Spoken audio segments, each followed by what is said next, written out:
This module covers large-scale tropical heating and moisture budgets and the treatment of cloud-scale processes in gridded observational datasets and numerical models. Suppose that we are interested in quantifying the adiabatic and diabatic heating or cooling that occurs over a large area, such as that pictured here. Processes that occur on the spatial scale of this entire image are slowly varying relative to the processes occurring within the millions of clouds present within the larger region. Thus, there is some sort of background state that the atmosphere is in, which is the large-scale state, and superimposed onto that is high-amplitude variability that occurs at the mesoscale, on the order of tens to 100 kilometers or more, or at the cloud scale on the order of 100 meters or more, and of course motions and processes at even smaller spatial scales that we won't spend much time discussing in this class. In a numerical model, or some other sort of gridded observational data set, the region would be divided into numerous discrete three-dimensional volumes. A hypothetical horizontal cross-section through one layer of such volumes is now pictured over top of the map. Each square shown might represent one grid point in a model, for which the output of temperature, humidity, vertical motion, heating, or numerous other variables are expressed as a mean value within the box. However, even within each box, smaller scale processes are prevalent. Suppose that each white box has a mean vertical motion vector that is upward, and all of the rest of the boxes experience mean downward motion. This means that active convection is definitely present at this snapshot in time in the white boxes. Furthermore, let's zoom in on one of the white boxes, now highlighted as red on the map. The inset red box to the right is a hypothetical representation of what the cloud population really looks like inside the larger red box. In this case, there are several convective elements present inside the box. Upward motion is present in the clouds, denoted by this one arrow here, and downward motion is present outside of the clouds in the clear air. Integrated over the area of the entire box, the mean vertical motion is upward because the strong vertical motions in the convection are both strong enough and expand over a large enough area to cause the local mass flux within the box to be upward in the net, even though the majority of the area within the box experiences subsidence. The vertical motion, or any other field, can be divided into a volume mean plus a perturbation. It is the volume mean that is reported as the value for each of the white boxes at left, or actually all of the boxes at left. But in reality, each volume is populated with numerous, spatially varying perturbations from that mean, particularly the white boxes. We'll come back to those images shortly, but let's first define a couple of new terms. First, consider the budgets for the tendencies of the mean dry static energy and specific humidity within a grid box. The time tendency of dry static energy averaged within the box is related to flux convergence of dry static energy plus the sum of radiative and convective processes that occur within the box. As in the previous slide, the oval bar represents a mean within a grid box. The time tendency of specific humidity is the moisture flux convergence plus mean evaporation, which adds to water vapor concentration, minus condensation rate, which quantifies removal of water vapor.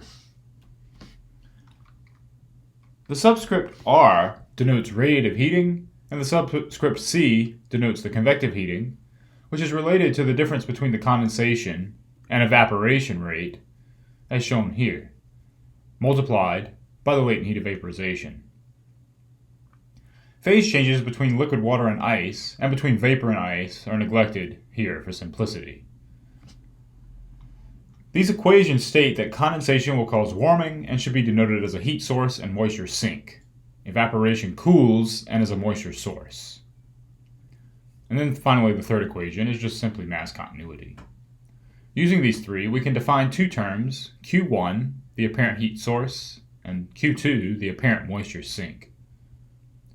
Q1 is the sum of the mean radiative and convective heating within the box, plus the vertical flux convergence of eddy dry static energy within clouds, which is this third term over here. Q2, shown here, is an energy sink such that a positive value means that the vapor pressure decreases, and it is a sum of the mean convective heating in the box and the vertical flux convergence of eddy moist static energy. Dividing the current formulation of Q2 by LV, the latent heat of vaporization, would give us a rate of depletion of moisture instead. Again, the eddy dry or moist static energy vertical flux convergences are essentially the vertical transport of energy within clouds. Notice also the separation of variables underneath the overbar when defining Q1 and Q2. This allows us to separate out the eddy terms on the right-hand side. We can further manipulate these expressions for heating. If we subtract Q2 from Q1, then move QR to the other side of the equation, down here at the bottom, we get Q1 minus Q2 minus QR equals the vertical flux divergence of eddy moist static energy. This equation basically says that the imbalance between convective heating and radiative cooling averaged inside some volume can be attributed to the vertical transport of MSE in clouds within the box that act to stabilize the environment. If we look back at our hypothetical discretization of a sample environment, then the red terms in the equation at the bottom here refer to the grid box mean, and the white term represents the sum of all the processes occurring within all the clouds. The same is true for the vertical transport of dry static energy, as we just saw, or moisture shown here, which when combined with the dry static energy makes up the moist static energy. In numerical models that are not run at high enough spatial resolution to explicitly resolve cloud scale processes, these processes are often represented by cumulus parameterizations, which make various assumptions about the sensitivity of convection to thermodynamic properties of the atmosphere. This is common in global models of the atmosphere or models integrated over long periods of time, such as climate models. Sometimes the cumulus parameterization is replaced with what is called superparameterization, a more computationally expensive process in which the eddy terms are approximated by running a two-dimensional cloud resolving model within each three-dimensional model grid box. If we integrate mass-weighted Q1 minus Q2 minus QR through the troposphere, we should find that it equals the total vertical flux of heat in a grid box. At the surface, the total energy flux from the surface to atmosphere is simply the sensible heat flux plus the latent heat flux. We can also integrate Q1 from the surface to the top of the atmosphere to get column integrated heat source.